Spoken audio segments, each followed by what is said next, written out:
Hello students आज class रे आपण समस्त को स्वागत जनाऊँगी। तो डियर आज आम पढ़ा द महाजनपदस ता सहित मोरिया एम्पायर विषय पढ़ा आम कंप्लीट एंशिएंट हिस्ट्री पढ़ा जो कंटेंट आपण मैंने पेड कोर्स रे देखा पाइबे से कंटेंट मुझे फ्री ऑफ कॉस्ट प्रोवाइड करुँची। तो डियर जो मैंने आम चैनल रे नुआ अच्छा चैनल को सब्सक्राइब कर सपोर्ट करूँ एवं ये सब क्लास रो पीडीएफ मुझे टेलीग्राम चैनल रे शेयर करदेवी आपण मैंने डिस्क्रिप्शन रे जाकर टेलीग्राम चैनल को जॉइन करूँ। तो चलतु आज क्लास को आम स्टार्ट करवा। देखु द महाजनपदस है महाजनपदस पाखापाखि 600 BC रु आपंकर स्टार्ट होता है। देखु महा है महार अर्थ हूँ ग्रेट एवं जनपदस है जनपदस अर्थ हूँ स्टेट्स बा टेरिटोरी ऑफ ट्राइब है ट्राइब मान टेरिटोरी को कौन कहुला ना जनपदस बोली कहुला। तो देखो टोटाल 16 जनपदस देखा मिले इंडियन एंशिएंट टाइम रे टोटाल 16 बा 16टी महाजनपद देखा मिलूला। से 16टी महाजनपद मु सब तले लिखिदे है।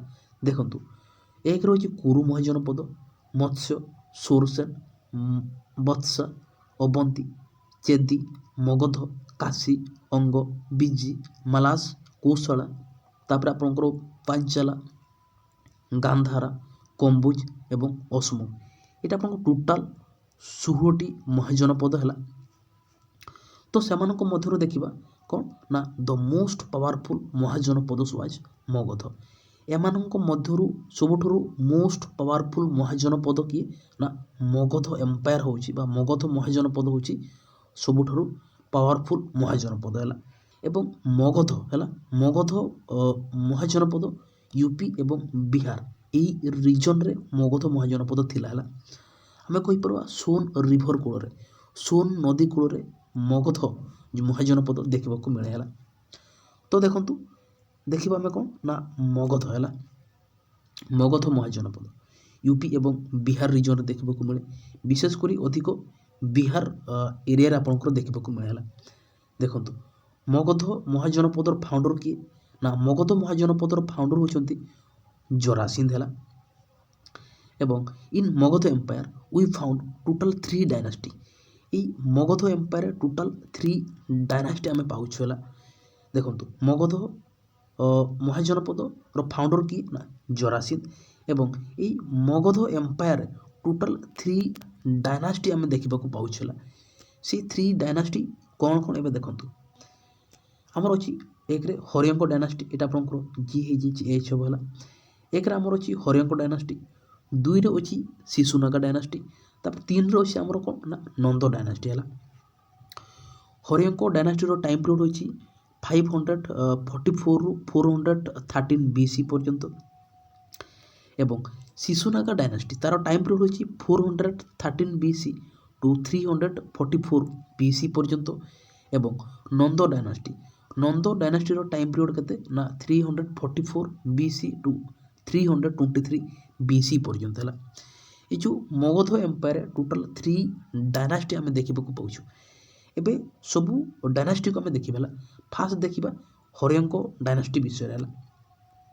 देखु हरियंक डायनास्टी है हरियंक डायनास्टीर फास्ट रूलर किए ना देखु बिंबिसार विषय देखा बिंबिसार है real founder of Magadha empire ये बिंबिसार होती कौन ना real founder of Magadha empire real founder होती बिंबिसार है एवं he become the first ruler who maintain regular army Bimbisara first ruler जी कि रेगुलर आर्मी कौन करथिले ना रेगुलर आर्मी को मेंटेन करथिले है।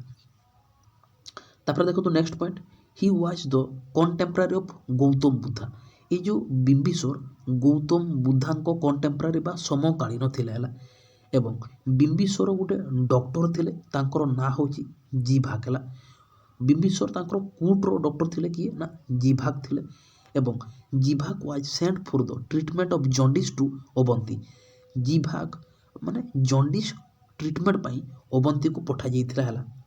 तापर देखो तो हमरो नेक्स्ट पॉइंट कौन अछि नेक्स्ट पॉइंट अछि इन ancient time jaundice was also called Pandu रोग है ଆନସିଏଣ୍ଟ ଟାଇମ୍ରେ ଜଣ୍ଡିସ୍କୁ କ'ଣ କୁହାଯାଉଥିଲା ନା ପାଣ୍ଡୁ ରୋଗ ବୋଲି କୁହାଯାଉଥିଲା ହେଲା।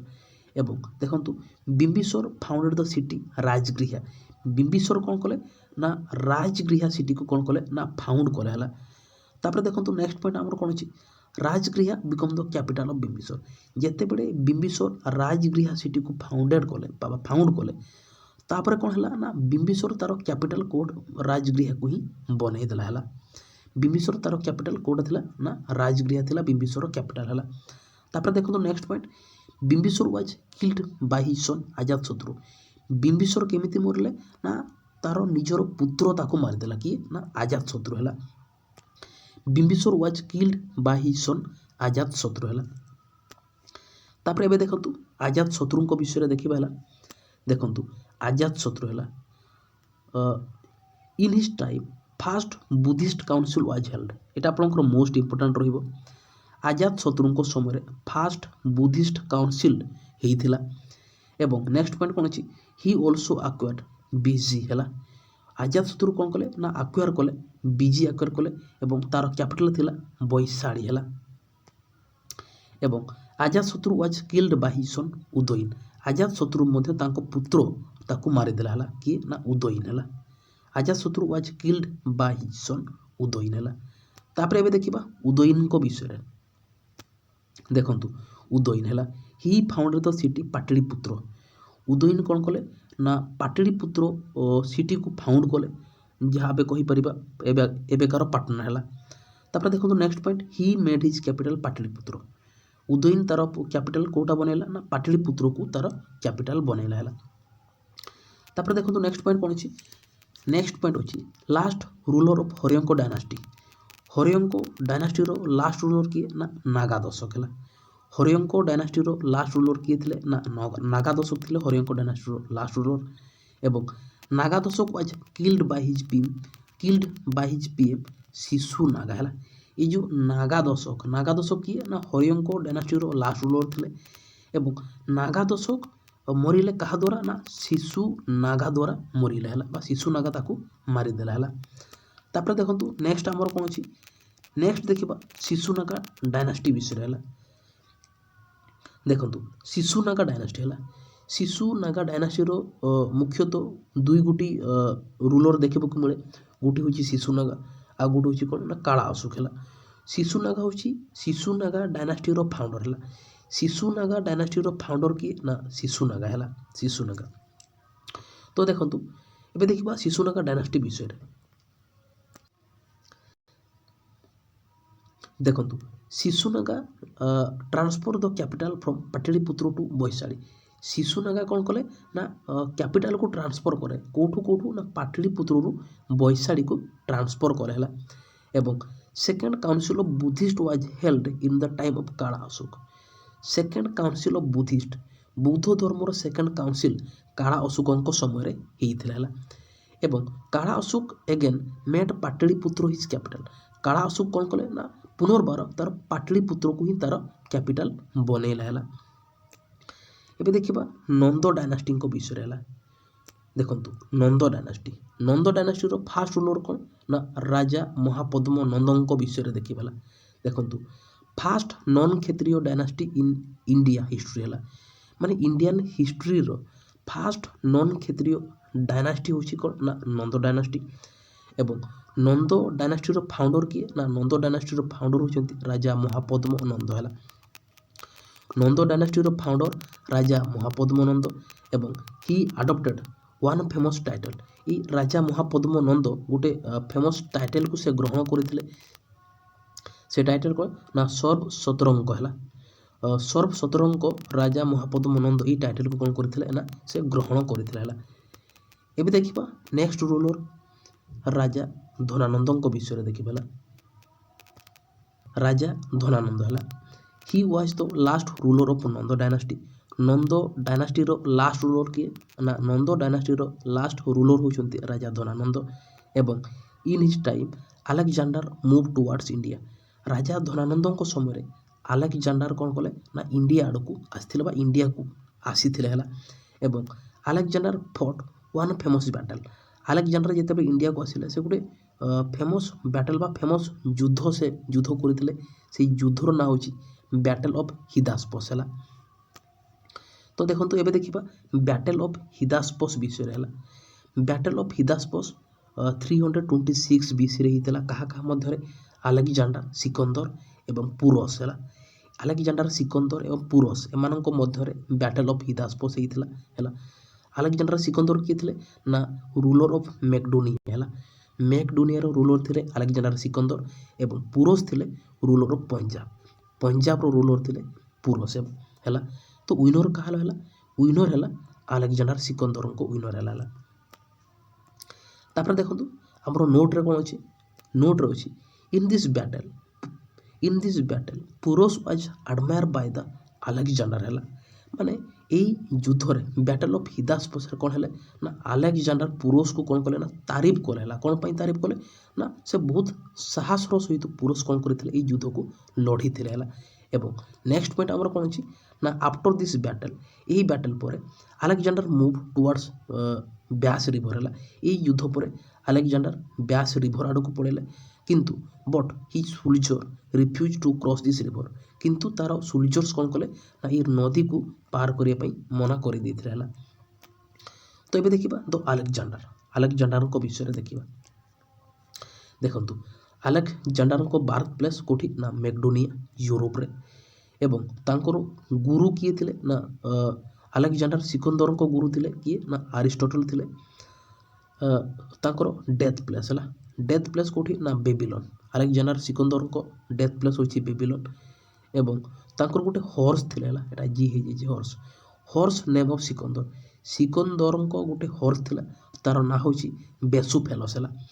अलेक्जेंडर सिकंदर को गोटे हॉर्स थे घोड़ा थे ना हूँ बेसुफेलस तांकर डेथ ईयर हूँ केबे अलेक्जेंडर सिकंदर को डेथ ईयर हूँ 323 बीसी रे से मृत्युवरण करते।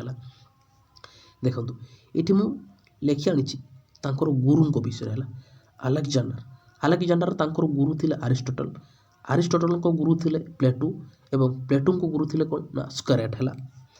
तापर देखो नेक्स्ट आमर कौन अच्छी देखो नोट आमर अच्छी इन 323 बीसी चंद्रगुप्त मौर्य डिफेक्टेड राजा धनानंद है।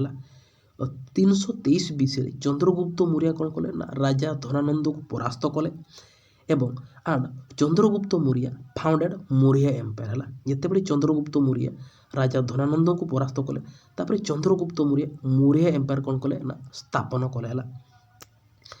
ये देखा मौर्य एम्पायर विषय है मौर्य एम्पायर पाखापाखि तार टाइम पीरियड था 323 बीसी टू 185 बीसी पर्यंत है। एवं तांकर कैपिटल थिला कोठी ना पाटलिपुत्र मौर्य एम्पायर कैपिटल थिला पाटलिपुत्र एवं मौर्य एम्पायर फाउंडर थिला किए ना चंद्रगुप्त मौर्य थिला मौर्य एम्पायर फाउंडर है। तो ये देखा चंद्रगुप्त मौर्य विषय है। देखो चंद्रगुप्त मौर्य तांकर टाइम पीरियड थिला केते ना 323 बीसी टू 298 बीसी पर्यंत है। तो देखो फास्ट पॉइंट आमर कौन अच्छी फास्ट पॉइंट अच्छी he is called as first king of India India प्रथम किंग बा प्रथम राजा किए थे ना चंद्रगुप्त मौर्य थे। एवं पीएम ऑफ चंद्रगुप्त मौर्यांकर गोटे पीएम थे तार ना हूँ कौन चाणक्य जहाँ को आम कौटल्य बोली कहूँ है। चंद्रगुप्त मौर्य पीएम किए ना चाणक्य जहाँ को आम कौटल्य बोली कहूँ है। Chanakya was professor in Takshashila university Chanakya थे तक्षशिला यूनिवर्सिटी जड़े प्रोफेसर है। तापर देखो नेक्स्ट पॉइंट आमर कौन अच्छी नेक्स्ट पॉइंट अच्छी बुक ऑफ चाणक्य अर्थशास्त्र किए लिखिं चाणक्य है। अर्थशास्त्र अर्थशास्त्र अथर होती चाणक्य है। तापर देखो ये जो अर्थशास्त्र हूँ first book on administration in the world रो फास्ट बुक जहाँकि एडमिनिस्ट्रेशन उपर लेखा जाइए। तापर देखो next point during the time of Chandragupta Maurya ये चंद्रगुप्त मौर्य समय Greek ambassador Megasthenes came to India ये चंद्रगुप्त मौर्य समय ग्रीक एम्बासडर मेगास्थनीस इंडिया को आसते एवं बुक ऑफ मेगास्थनीस गोटे बही लिखी जार ना हूँ इंडिका है। तापर देखो आमर नेक्स्ट पॉइंट कौन अच्छी नेक्स्ट पॉइंट अच्छी Megasthenes was the ambassador of Seleucus Nicator. Megasthenes किए थे ना सेलुकोस निकेटर आंबासडर थे एवं सेलुकोस निकेटर किए थे ना कमांडर ऑफ अलेक्जेंडर है। अलेक्जेंडर को कमांडर थे सेलुकोस निकेटर एवं सेलुकोस निकेटर आंबासडर किए थे ना मेगास्थनीज है। तो देखो नोट आमर कौन अच्छी in 305 BC one treaty was sign. 305 BC रे गोटे ट्रिटी साइन है क्या मध्य चंद्रगुप्त मौर्य एवं सेलुकोस निकेटर एमानक मध्य गोटे ट्रिटी साइन है 305 BC रे। ये ट्रिटी रे कौन है सब देखा देखु यही ट्रिटी रे निकेटर डटर बा निकेटर गोटे झील थे ताकू चंद्रगुप्त मौर्य सहित विवाह कराई देला है। से निकेटर डटर ना कौन थी ना हेलिना है। निकेटर तांकर डटर ना थी हेलिना एवं तांकर डटर क्या सहित विवाह कराइदेला ना चंद्रगुप्त मौर्य सहित विवाह कराइदेला एवं हेलिना होती फास्ट फॉरेन ब्राइड है। फास्ट फॉरेन ब्राइड होती हेलिना है। तापर देखो नेक्स्ट पॉइंट आमर कौन अच्छी यही ट्रिटी रे चंद्रगुप्त मौर्य कौन कले ना निकेटर को गिफ्ट भाव में 500 एलिफेंट देते है। चंद्रगुप्त मौर्य निकेटर को 500टी हाथी देते गिफ्ट भाव में एवं चंद्रगुप्त मौर्य को गोटे देश अफगानिस्तान यौतुक भाव में मिलता है। तापर देखो नेक्स्ट पॉइंट कौन अच्छी in the last period of his life Chandragupta went to Shravanabelagola है। चंद्रगुप्त मौर्य तार लास्ट पीरियड रे से सर्वन बेलगुला को पड़ी थे जो कर्णाटक रही एंड ही डाएड देयर सेठारे कौन करते ना मृत्युवरण करते। केमिति मृत्युवरण करते देखो Chandragupta Maurya died through his sallekhana process है। चंद्रगुप्त मौर्य केमिति मृत्युवरण करते ना सालिखाना प्रोसेस माध्यम चंद्रगुप्त मौर्य मृत्युवरण करते जहाँ कहती सालिखाना प्रोसेस कहले निज इच्छा खाइबा पीवा छाड़ी मरिबा होची सालिखाना प्रोसेस है। तापर देखो चंद्रगुप्त आडप्टेड जैनिज्म है। चंद्रगुप्त मौर्य जैन धर्म को ग्रहण करते। तापर देखो आमर नेक्स्ट कौन अच्छी नेक्स्ट देखा बिंदुसार विषय है। बिंदुसार ताकर टाइम पीरियड हूँ 298 BC टू 272 BC पर्यंत है। बिंदुसार किए ना सन ऑफ चंद्रगुप्त मौर्य। चंद्रगुप्त मौर्य पुत्र होती किए ना बिंदुसार एवं Bindusara acquire entire peninsular India. Bindusara कौन करते ना एंटायर पेनिनसुलर इंडिया को कौन करते एक्वायर करते। यहाँ मन कर यहाँ जी आम मन कर इंडिया मैप यहाँ आम टोटाल पेनिनसुलर इंडिया ये टोटाल पेनिनसुलर इंडिया को बिंदुसार एक्वायर करते किंतु से कलिंग बा ओडिशा को से जीति पारि नथिला एवं सेते बेले कैपिटल ऑफ कलिंगर कैपिटल कौन थी ना तोषाड़ी थिला। एबे देखंतु एबे देखिबा द ग्रेट अशोक विषय है। ग्रेट अशोक तांकर टाइम पीरियड थिला 272 BC रु 232 BC पर्यंत है। देखंतु during the time of Bindusara Ashoka was viceroy of 2 state है। बिंदुसार समय रे अशोक दुईटी स्टेट रो वाइसरॉय थिले कोटा कोटा ना उज्जैन एवं तक्षशिला ये दुईटी स्टेट रो से वाइसरॉय थिला कि ना Ashoka. Before acquiring the throne Ashoka killed his 99 brothers. से राजगदी रे बसिबा पूर्वरु कि ना अशोक राजगदी रे बसिबा पूर्वरु तार 99टी भाई को से कौन कर देथिले ना मारी देथिले एवं सो अशोक वाज कॉल्ड कौन चांद अशोक। जितेबले से राजगदी रे बसिबा पूर्वरु तार 99 भाई को से मारी देथिला सेतिपई ताको कौन कहा जाए ना चांद अशोक बोली कहा जाए। एवं इन 216 बा 216 BC रे Ashoka was fought Kalinga war. 216 BC रे कलिंग युद्ध कौन करथिले अशोक लड़ीथिले है। तो ये देखिबा कलिंग वार विषय है। देखंतु कलिंग वार है। कलिंग वार कहा मध्य रही अशोक एवं कलिंग राज है। कलिंग राज कहले स्टेट ऑफ कलिंग है। राजार नाम मेंशन नहीं केवल कलिंग राज बोली के मेंशन अच्छे है। देखंतु कलिंग वार कहा मध्य रही ना अशोक एवं कलिंग राज कहला हमर स्टेट ऑफ कलिंग यही मानक मध्य कलिंग वार होता। विनर कहार है ना अशोकंकर विनर है।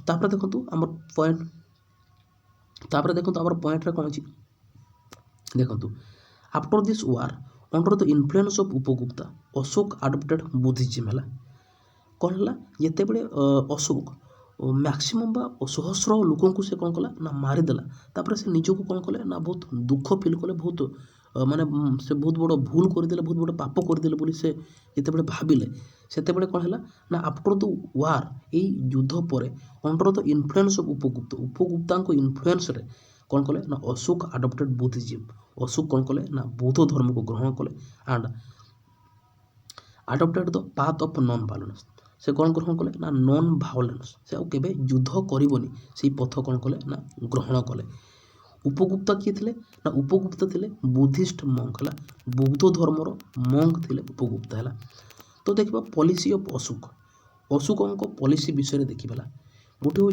बिफोर कलिंग वार आ गोटे हूँ आफ्टर कलिंग वार है बिफोर कलिंग वार पॉलिसी कौन थी ना भेरिगोस थिला भेरिगोस कहले पॉलिसी ऑफ वार है युद्ध कर पॉलिसी है एवं आफ्टर कलिंग वार पर तार पॉलिसी कौन थी ना धामाघोष है धामाघोष कहले कौन ना पॉलिसी ऑफ पीस बा शांति है तापर देखो आम नेक्स्ट पॉइंट कौन अच्छी नेक्स्ट पॉइंट अच्छी for the promotion of Buddhism बौद्ध धर्मर प्रमोशन पाई Ashoka sent many mission in different region है बौद्ध धर्मर प्रमोशन पाई अशोक कौन कले ना विभिन्न जगह को से मिशन पठेला है क्यों क्यों जगह को मिशन पठे देखो एक आमर नेपाल दुई तिब्बत तीन आमर सिलोन जहाँ श्रीलंका कहते तापर आमर चार अच्छी इजिप्ट पाँच साउथ ईस्ट एशिया छः अच्छी वेस्ट एशिया है यही जगह को से कौन करथिला ना मिशन पठे बौद्ध धर्मर प्रमोशन पाई एवं ये सिलोन बा श्रीलंका को तार पुत्र एवं तार गोटे डटर थे ये दी जन को सिलोन को पठे देथिला है तापर देखो एबे देखिबा famous pillars of Ashok Ashok famous pillar है अशोक फेमस पिलर विषय देखिबा टोटाल पिलर पाखापाखि 15 रु अधिक पिलर अशोक मिले है देखु कौन सब पिलर सब फेमस पिलर बा इंपोर्टेंट पिलर्स गुड़ा को देखा है देखो एक आमर अच्छी सारनाथ पिलर है सारनाथ पिलर उत्तर प्रदेश अच्छी यही सारनाथ पिलर ही आम नेशनल एम्बलेम आम नहींचु है दुई आमर अच्छी रामपूर्व पिलर रामपूर्व पिलर बिहार में देखा मिले एवं ये जो रामपूर्व पिलर एवं आम राष्ट्रपति भवन में आणिकी रखीछु है तापर आमर तीन अच्छी मस्की पिलर कर्णाटक अच्छी found in full name of Ashok Ashok पूरा नाम ये मस्की पिलर आम देखा पाचे एवं फुल नेम ऑफ अशोक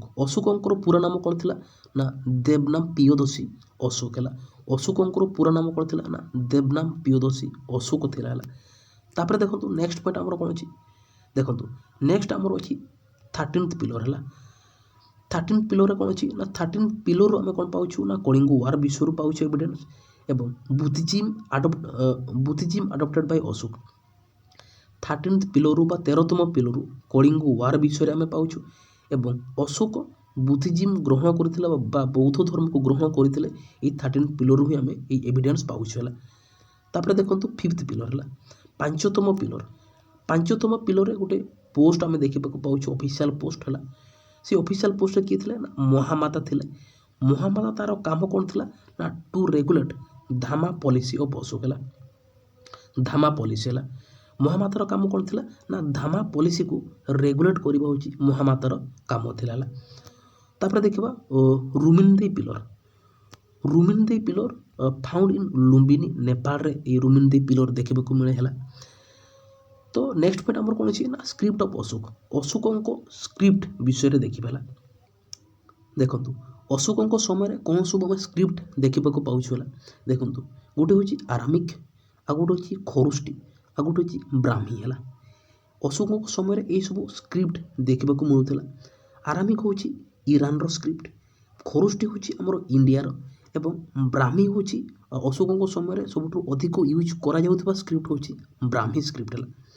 तो देखो आमर क्वेश्चन आसे कौन आसे ना fast person who deciphered Ashok script प्रथम व्यक्ति किए थे जी कि अशोक स्क्रिप्ट को डेसिफर्ड करथिले बा संपूर्ण भाव में माने पढ़ी देथिले हला आंसर हम James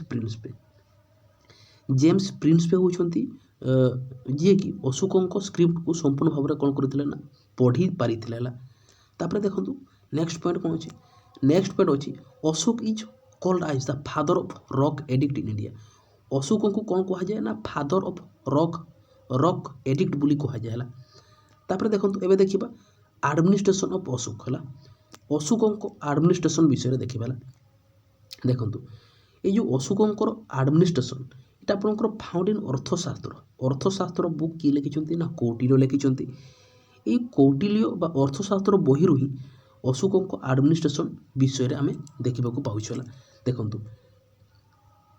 according to this book, ଏହି ବୁକ୍ ଅନୁସାରେ there are total 7 elements for king, ମାନେ ରାଜା ପାଇଁ ସେତେବେଳେ ଯେତେବେଳେ ରାଜାମାନେ ଶାସନ କରୁଥିଲେ ମାନେ ତାଙ୍କର କିଛି ତତ୍ତ୍ୱ ସେମାନେ ରଖୁଥିଲେ ହେଲା। ତ ବିଶେଷ କରି ସେମାନେ କ'ଣ 7ଟି ତତ୍ତ୍ୱ ମୁଖ୍ୟତଃ ରଖୁଥିଲେ, ଅର୍ଥଶାସ୍ତ୍ର ବହିରୁ ପାଉଛୁ ହେଲା।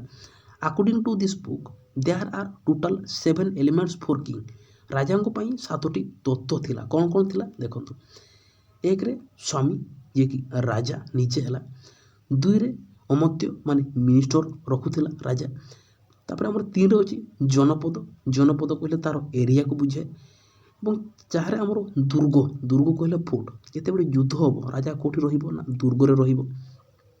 ତାପରେ ଦେଖନ୍ତୁ ଆମର 5ରେ ଅଛି କୁସା କହିଲେ ମନି ନିହାତି ଦରକାର, ଏବଂ 6 କହିଲେ ବଳ କହିଲେ ଆର୍ମି, 7 କହିଲେ ମିତ୍ର କହିଲେ ଆଲିଏସ୍ ବା ଆମର ସାଙ୍ଗ ବା ମିତ୍ର ହେଲା।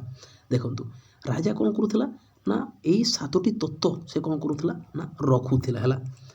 ତାପରେ ଦେଖନ୍ତୁ ନେକ୍ସଟ ଆମର କ'ଣ ଅଛି ଦେଖନ୍ତୁ after the death of Ashoka ହେଲା, ଅଶୋକଙ୍କ ମୃତ୍ୟୁ ପରେ decline of Maurya empire started, Maurya empire decline start ହେଲା and Brihadratha become the last ruler of Maurya empire. Ashoka ଯେତେବେଳେ ମରିଲେ ତାପରେ କ'ଣ ହେଲା ନା ମୌରିଆ ଏମ୍ପାୟାର ଡେକ୍ଲାଇନ୍ ଷ୍ଟାର୍ଟ ହେଲା ବା ପତନ ଆରମ୍ଭ ହେଲା, ଏବଂ Brihadratha become the last ruler of Maurya empire. Maurya empire last ruler କିଏ ହେଲେ ନା ବୃହଦ୍ରଥ, ଏବଂ Brihadratha was killed by his PM Pushyamitra Shunga ହେଲା। ବୃହଦ୍ରଥ କେମିତି ମରିଲେ, ପଶୁମିତ୍ର ଶୁଙ୍ଗ ହିଁ ତାକୁ ମାରିଦେଲା ହେଲା। ତାପରେ ଦେଖନ୍ତୁ ନେକ୍ସଟ ପଏଣ୍ଟ କ'ଣ ଅଛି, and ପଶୁମିତ୍ର Shunga founded Shunga dynasty. ପଶୁମିତ୍ର ଶୁଙ୍ଗ କ'ଣ କଲେ ନା ଶୁଙ୍ଗ ଡାଇନାଷ୍ଟି ସ୍ଥାପନ କଲେ, ଏବଂ ନେକ୍ସଟ ପଏଣ୍ଟ କ'ଣ ଅଛି ଶୁଙ୍ଗ ଡାଇନାଷ୍ଟି କ'ଣ ନା first Brahmin dynasty in India. First Brahmin dynasty in India ହେଉଛି ଶୁଙ୍ଗ ଡାଇନାଷ୍ଟି ହେଲା। ତ ଡିଅର୍ ଆଜି ଆମେ ପଢ଼ିଲେ ଦ ମହାଜନପଦସ୍ ଏବଂ ମୌରିଆ ଏମ୍ପାୟାର ବିଷୟରେ। ପ୍ରତିଦିନ ଆମେ କ୍ଲାସ୍ ଆଣୁଛୁ, ପ୍ରତିଦିନ ଆସିକି କ୍ଲାସ୍ କରନ୍ତୁ, ଏବଂ ଏସବୁ କ୍ଲାସ୍ର PDF ମୁଁ ଆପଣମାନଙ୍କୁ ଟେଲିଗ୍ରାମ ଚ୍ୟାନେଲରେ ସେୟାର କରିଦେବି। ଆପଣମାନେ ଡେସ୍କ୍ରିପ୍ସନରେ ଯାଇକି ଟେଲିଗ୍ରାମ ଚ୍ୟାନେଲକୁ ଜଏନ୍ କରନ୍ତୁ ହେଲା। ତ ଡିଅର୍ ଏଇ କ୍ଲାସ୍ ଆପଣଙ୍କୁ କେମିତି ଲାଗୁଛି, ଯଦି ଭଲ ଲାଗୁଛି ତାହେଲେ ଭିଡ଼ିଓକୁ ଲାଇକ୍ କରି ଚ୍ୟାନେଲକୁ ସବସ୍କ୍ରାଇବ୍ କରନ୍ତୁ ହେଲା। ତ ପୁଣି ଦେଖା ଆଉ ଗୋଟେ ନୂଆ କ୍ଲାସ୍ରେ। ତ ରହିଲି, ଥ୍ୟାଙ୍କ ୟୁ।